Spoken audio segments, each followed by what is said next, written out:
یہ جو شب برات کی رات آ رہی ہے یہ بڑی مبارک رات ہے، بڑی برکت والی رات ہے۔ حضرت امی عائشہ صدیقہ رضی اللہ تعالیٰ عنہ فرماتی ہے، میں اپنے گھر میرے حجرے میں نبی پاک صلی اللہ علیہ وسلم آرام فرما رہے تھے۔ رات کے کسی پہر میری آنکھ کھلی تو میں نے دیکھا اللہ کے نبی صلی اللہ علیہ وسلم حجرے میں موجود نہیں، تو میرے دل میں بڑے خیالات آئے کہ اللہ کے نبی صلی اللہ علیہ وسلم نے اپنے راتیں تقسیم کی ہوئی تھی، ایک بیوی کے ہاں دوسرے کے ہاں، دن ہر وقت تقسیم کیا ہوا تھا، انصاف۔ تو انہوں نے کہا کہ باری تو میری تھی آج کی رات، اور اللہ کے نبی صلی اللہ علیہ وسلم کسی اور بیوی کے ہاں چلے گئے، تو دل میں خیال سا جیسے سوپنوں کا تو ہوتا ہی ایسے حال۔ تو وہ جناب اٹھ کے انہوں نے سارے گھروں میں تلاشی کی، ایک میں دیکھا، دوسرے میں، تیسرے میں، کسی کے گھر میں اللہ کے نبی صلی اللہ علیہ وسلم نہ ملے۔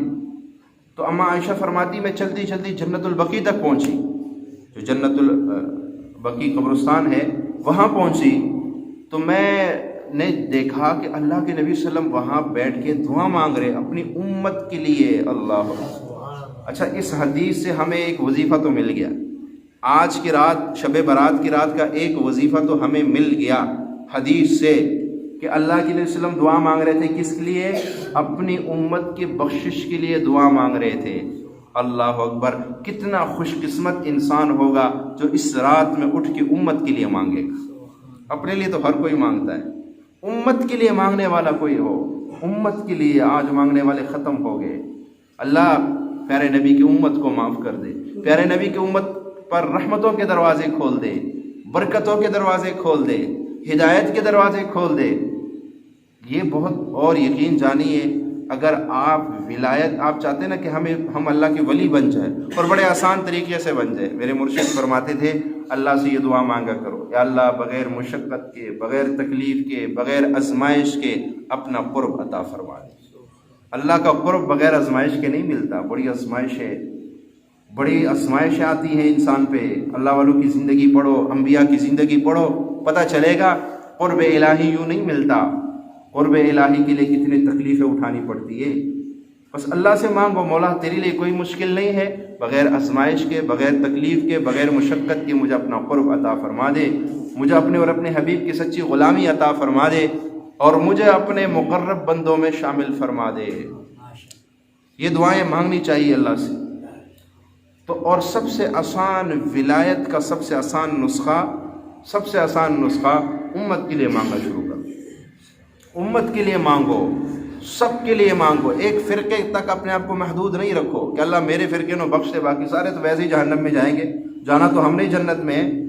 نہیں، سب کے لیے غیر ایک اللہ کے ولی۔ دیکھیں پیر مہر علی شاہ صاحب رحمۃ اللہ علیہ بہت بڑے ولی گزرے ہیں، ان کے مرشد کا قول آپ کو بتاتا ہوں۔ پیر مہر علی شاہ صاحب کے مرشد کا قول، حاجی امداد اللہ مہاجر مکی رحمۃ اللہ تعالی علیہ سے کسی نے پوچھا، یہ پیر مہر علی شاہ صاحب کے مرشد تھے، ان سے کسی نے پوچھا کہ حضور ولایت کا کوئی آسان نسخہ بتا دیں، کوئی آسان سا طریقہ ہو کہ ہم اللہ کے ولی بن جائیں۔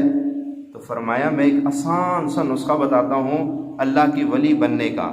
وہ کیا ہے؟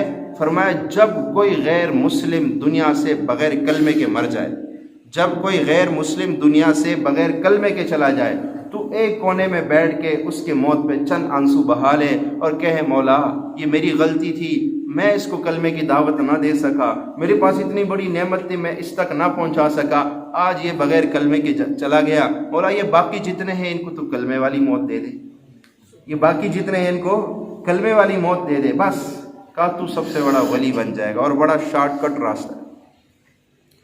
ایک واقعہ کتابوں میں لکھا ہے کہ کچھ اللہ کے ولی انہوں نے کہا کہ آج ہم چلتے کوئی اللہ تعالیٰ کے نیک بندوں سے ملاقات کرتے۔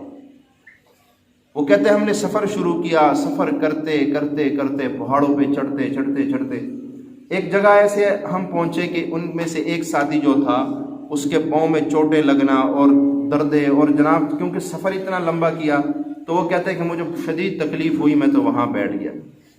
میں نے کہا مجھ سے تو نہیں چلا جاتا۔ اچھا، میرے ساتھیوں نے، دو ساتھی میرے ساتھ اور تھے، انہوں نے کہا کہ ہم ذرا دائیں بائیں گھوم کے، تم یہیں بیٹھے رہو، ہم ذرا گھوم کے آ جاتے۔ کہا میرے وہ دو ساتھی چلے گئے، میں ان کے انتظار میں بیٹھا پر وہ نہ آئے، یہاں تک کہ مجھے وہ رات وہیں پہ ایسی گزارنی پڑی۔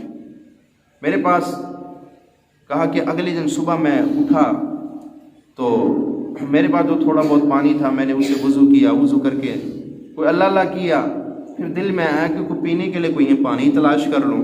کہا میں جب پہاڑ سے تھوڑا یوں نیچے اترا تو دیکھا وہاں پہ ایک چشمہ تھا اور وہاں سے پانی تھا، کہ لگے میں نے وہاں سے پانی لیا، لیا اور جب چلنے لگا تو دائیں طرف دیکھا تو ایک غار نظر آیا۔ میں نے کہا چلو غار میں جا کے دیکھو۔ کہ جب میں اس غار کے اندر گیا تو وہاں پہ مجھے ایک بزرگ ملے، بیٹھے ہوئے تھے، آنکھوں سے معذور، نابینا۔ تو انہوں نے مجھے کہا کہ بتاؤ انسان ہو یا جن؟ میں نے کہا جی میں انسان ہوں۔ کہا سچ بتاؤ؟ میں نے کہا ہاں جی میں انسان ہوں۔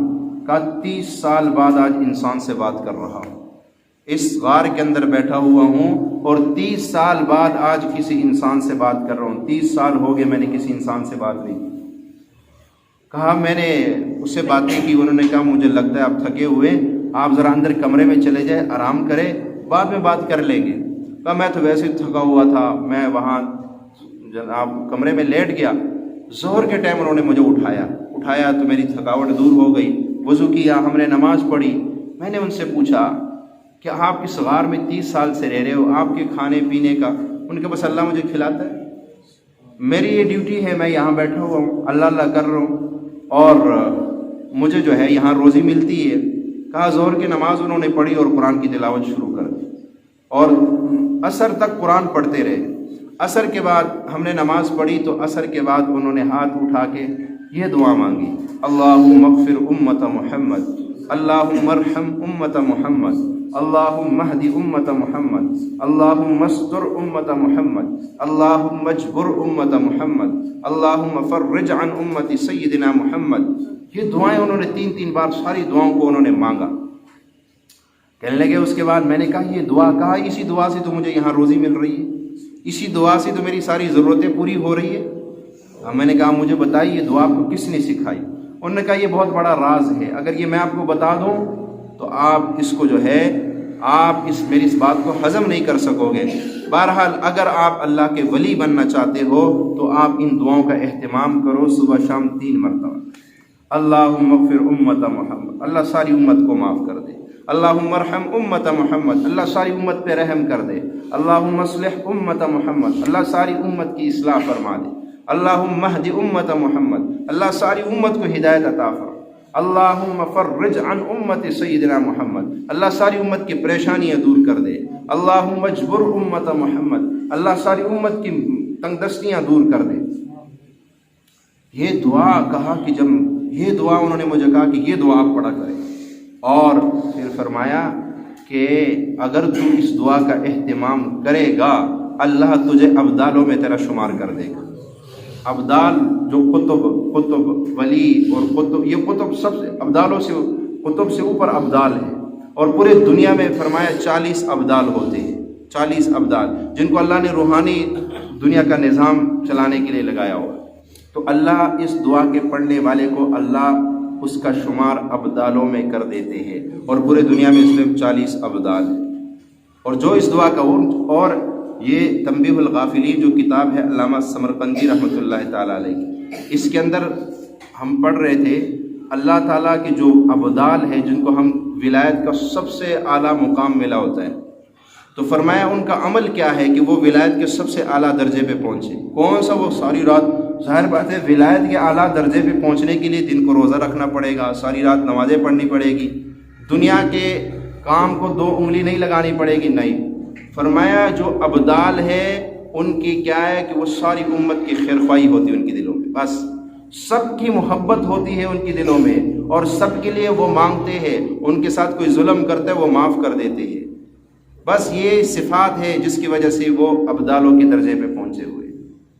اور آج ہم نے جنت کو بھی چھوٹا بنا لیا، ہر فرقے نے کہا بس میں ہی جاؤں گا اور کوئی نہیں جائے گا۔ اللہ کی جنت بڑی وسیع ہے، ہمیں تو چاہیے، ہمارے نبی تو وما ارسلناک الا رحمۃ للعالمین، عالمین کے لیے رحمت بنا کر، عالم کے لیے نہیں، عالمین کے لیے رحمت بنا کر بھیجیں گے۔ وما ارسلناک الا کافۃ للناس بشیرا ونذیرا، تمام انسانوں کے لیے جو نبی بن کے آئے تھے، آج ہم نے وہ کام چھوڑ دی۔ ایک اللہ والے سے کسی نے پوچھا نا کہ یہ 72-73 فرقے ہوں گے آخر میں، اس میں جنت میں کون سا فرقہ جائے گا؟ اب ہر فرقہ یہی کہتا ہے میں جنت میں جاؤں گا، دوسرا جہنم میں جائے گا۔ تو آپ بتائیں یہ جو جنت میں جانے والا فرقہ کون سا ہوگا؟ انہوں نے کیا جواب دیا؟ انہوں نے فرمایا جو فرقہ ان 72 فرقوں کی فکر کرے گا کہ یہ جنت میں کیسے جائے وہ جنتی ہے۔ جو ان 72 فرقوں کی فکر کرے کہ اللہ یہ کیسے جنت میں جائیں گے، اللہ ان کو جنت دے دے، اللہ ان کے لیے ہدایت کے راہ کھول دے، اللہ ان پر رحمتوں کے دروازے کھول دے، جو ان کی فکر کرے گا سمجھو وہی جنتی ہے۔ اب جو بندہ ساری امت کی فکر کرے گا، جو ساری امت کے لیے مانگے گا، جو تمام مسلکوں کے لیے مانگے گا، غیر مسلموں کے لیے مانگے گا، وہ جنت میں نہیں جائے گا۔ اللہ کہے گا مجھ سے بڑا سخی بننا چاہتا ہے، مجھ سے بڑا۔ وہ دیکھیں قیامت کے دن ایک نیکی والے کو اللہ کہے گا جا، ایک آدمی کو ایک نیکی کی ضرورت ہوگی، وہ سارے حشر میدان میں پھرے گا، اس کو نیکی نہیں ملے گی، ایک آدمی اس کو نیکی دے دے گا، میرے پاس تو ہے یا ایک نیکی ہے تو چل تو چلا جا اس میں۔